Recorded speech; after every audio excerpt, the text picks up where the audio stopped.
Ang Ginoo manaka ninyo.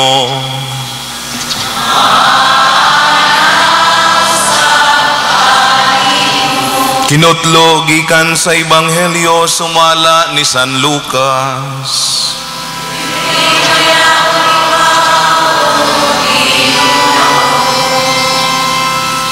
Kunya mingon si Jesus kanila, kining bahina sa kasulatan na tuman karong adlaw, ingon sa inyong nadungog nga gibasa. Nakadaig kaniya silang tanan og nahibulong sa mga matahom nga pulong nga iyang gisulti. Mingon sila, dili ba kini siya ang anak ni Jose? Mingon siya kanila, sa walay duha-duha inyong isulti kanako ang giingon sa sanglitanan.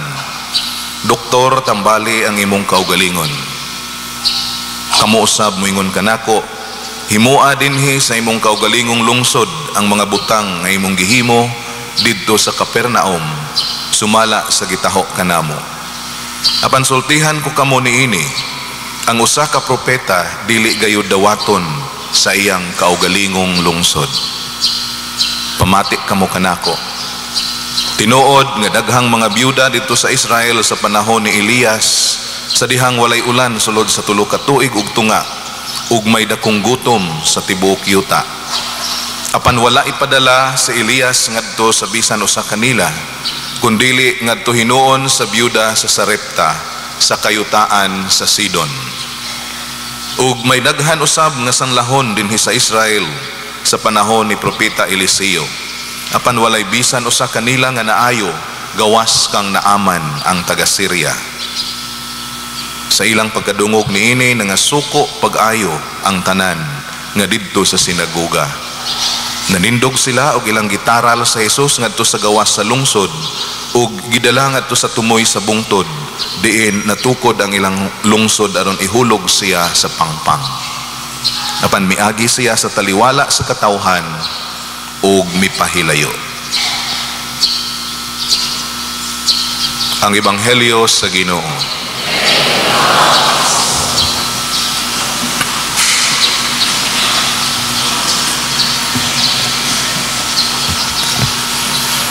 Dihayo sa katao nga mikumpisal miadto sa pari ug mingon, Padre, nakakita kog pitaka nga puno og daghan kayo kwarta. Nya mingon ang pari, nya imo bang giuli sa tag-iya? O di ba kaha imong giadto sa otoridad aron mauli kini sa tag-iya? Mingon ang tao, Padre, wala pa nako kini iuli. Kay akong gihuna-huna o gitimbang-timbang o tentasyon ba kini sa yawa o tubag ba kaha kini sa ahong mga pag-ampo. Sa atong Ebanghelyo karon sa Jesus nahimong hinungdan sa pagdaig, kahimuot ug sa samang higayon nahimo usab siyang hinungdan sa kasuko sa iyang kaugalingong katawhan. Kaya lang sa uban siya iya sa Ginoo o gikan sa Ginoo, apan alang sa uban siya gikan ni Satanas o iya ni Satanas. Diha po'y daghan nga wala maka-decide, wala makahukom kung unsay ilang buhaton o unsay ilang huna-hunaon. O pinaagi nining tanan, si Jesus mi focus o mitutok lamang sa iyang pagkasiya o sa iyang misyon o tahas, nga wala na'y pagpanumbaling sa mga tawhanong pagdaig o pagsalikway without consideration sa appreciation o sa rejection sa mga tao. Mga igsoon, si Jesus wala makapahimuot sa bagang duot sa katawhan. He was not a crowd pleaser. Gingon pa in English, he was not a crowd pleaser, he was a truth teller. Tigsulti siya sa kamatuuran ug daghan ang wala mahimuot sa iyang gisangyaw o gisulti. Wala sa ilaing tumong ug wala sa ilaing agenda, gawas lamang sa pagsangyaw sa pulong sa Dios. Adunay panultihon nga nagkanayon, sakit ang kamatuuran. The truth hurts. Ang atong mga kasinatian nagatug-an kanato nga tinuod gyud kining maong panultihuna, Ilabi na gayod kung ang kamatuuran may tungod sa atong kaugalingon nagagikan sa mga tao nga suod kayo kanato, sa mga tao nga nakaila kayo kanato, higala kayo kanato, ug ilabi na gyud kung sakop kini sa atong panimalay. Sakit ang kamatuoran. Si Jesus mismo sa iyang kaugalingon nga usa ka Hudiyo nagapadayag sa kamatuoran ngadto sa iyang isig ka Hudiyo sa katilingban o komunidad sa mga Hudiyo. Ug unsa man kining maong kamatuorana ang iyang gisulti nga ang mga propeta nga si Elias o si Eliseo gisalikway sa mga Hudiyo mismo.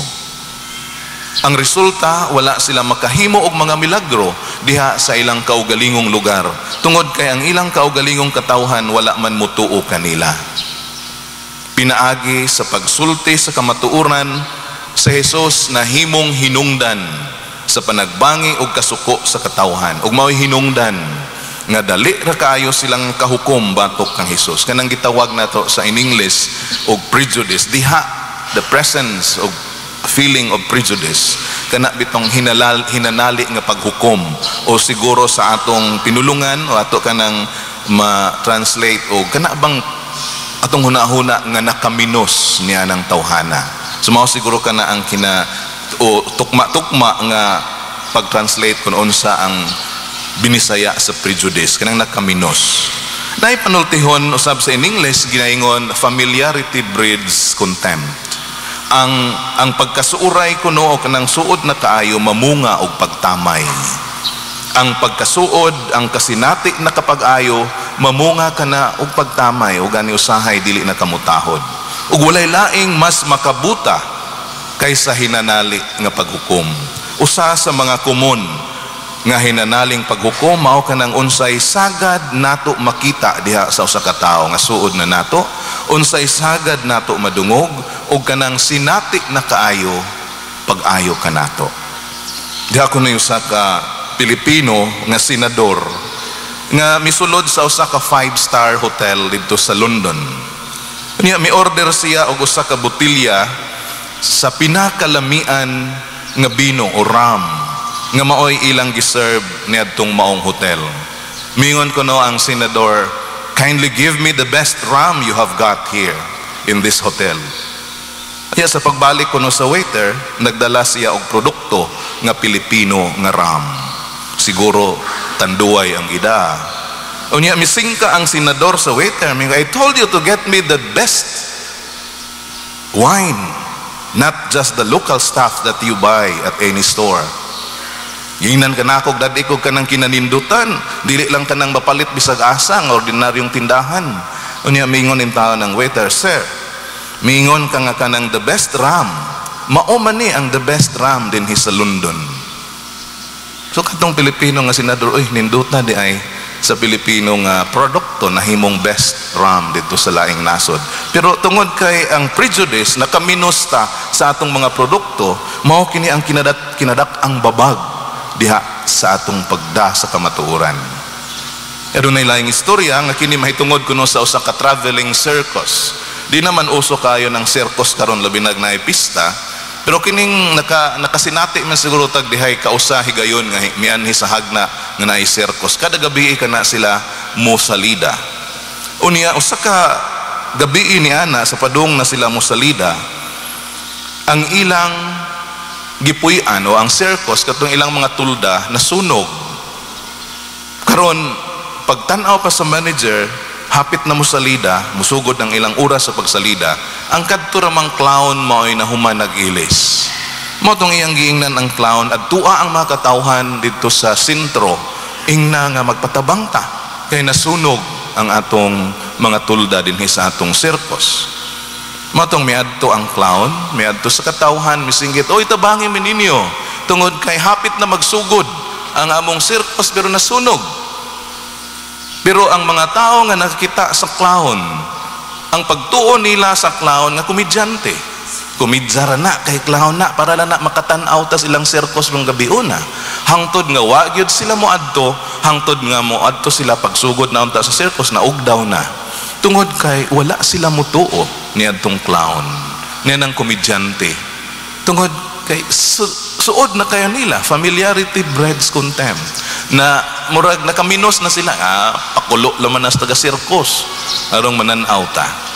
Sa istorya sa atong nabasa karon diha sa atong ebanghelyo, atong nakaplagan sa Jesus nga tingali gibati niya katong gibati sa waiter sa atong unang istorya, og misuway pagkumbinser ni atong senador, o di ba kaha gibati niya ang gibati sa clown nga misuway pagkumbinser sa mga tao sa lungsod mahitungod sa sunog.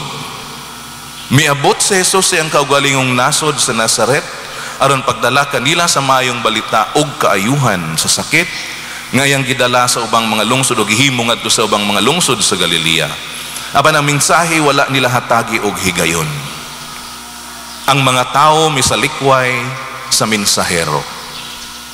Mingon siya nga iya nang giingnan ang uban ang panginahanglan sa kausaban nga makabig sila kung gusto sila nga makatagamtam sa mga bunga sa gingharian sa Ginoo. Apan dili sila gusto nga maminaw sa maong matang sa mensahe. Busa ila kining gipatipas pinaagi sa pagtutok sa iyang pagkatao. Kay balo silang tanan mahitungod kaniya. Kay bawo sila kung unsay hunahuna nila kaniya og diin siya o kinsay uban kaniya o kinsay iyang mga kaliwat. Kay bawo siya sa dapit nga iyang gitrabahuan, sa iyang gipamandayan. Kaila sila sa iyang ginikanan og mga kaprentihan. Wala siya ikatudlo kanila tungod kay hinanali og nakaminos sila kang Jesus. Hinanali ra ang ilang paghukom. Walay higayon nga ang iyang mensahe makatuhop diha sa ilang tagsa-tagsa kakasing-kasing. Dili nila madawat sa Jesus sa ilang kinabuhi. Diha sa itong ebanghelyo karon atong makita unsa ka mausabon ang hunahuna sa mga tao sa ilang isig katao. Sa dihang misugod na sa Jesus og sangyaw sa iyang katagilungsod, sa adlong igpapahulay miadto siya sa sinaguga og nagtudlo sa mga tao, ug daghan ang mga tao didto, ug sa ilang pagkadungog kaniya nakadaig kaniya ang tanan, ug nahibulong sa mga matahom nga mga pulong ngayang gisulti. Ug hangtod nga ang mga tao nag-ingnanay, di ba anak man ni siya ni Jose nga panday? Dili ba ang iyang mga igsuon aniya man dinhi nagpuyo? Wala siya dawata ug wa siya madawat sa iyang isig katagilungsod. Murag nasubraan na sila, nasubraan na nila ang pagtanaw, umalagi na gingon na nakaminos. Ang mga hunahuna sa mga tao para nato dali ra kaayong mausab.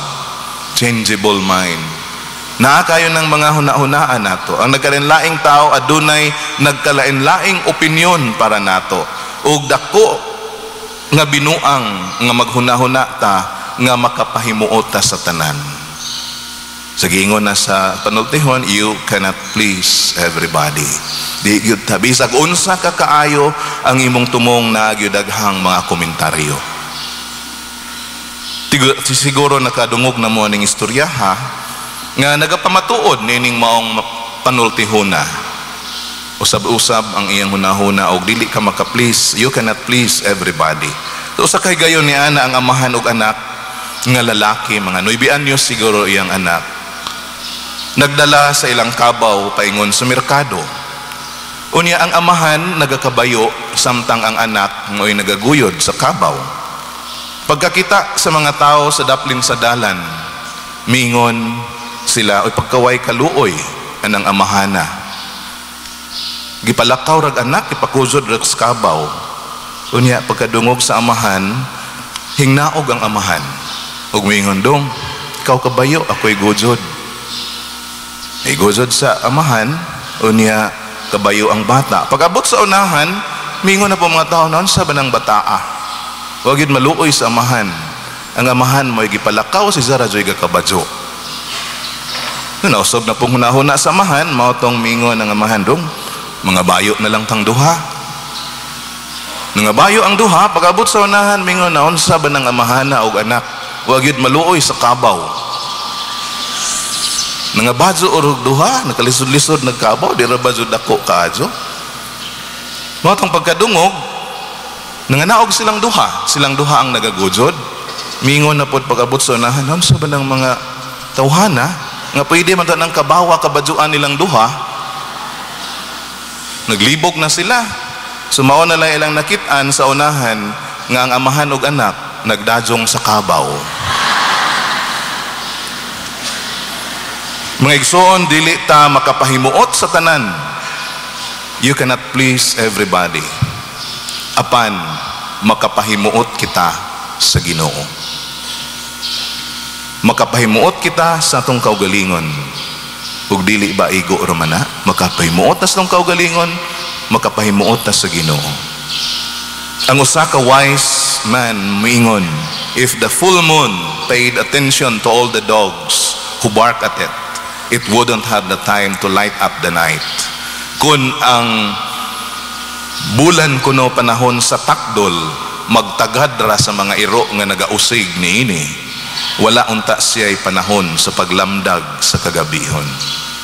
Ug si Abraham Lincoln, ang presidente sa sa Amerika, panahon sa usa ka civil war dito sa US, sama ni Jesus sa kanunay gisaway, gi-criticize sa mga tao, wa og tuo. Mingon siya, if I fail, a whole legion of angels pleading for my good intentions is not going to help me.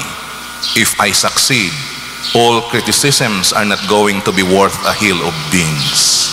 Kung mapakyas ko ang tanang panon sa mga anghel nga mihangyo alang sa akong maayong intensyon, dili mo tabang kanako. Apan kung magmalampuson ko ang tanang pagsaway o pagtamay, anaa kanako, walay bili. When I am right, no one remembers. When I am wrong, no one forgets. Diba?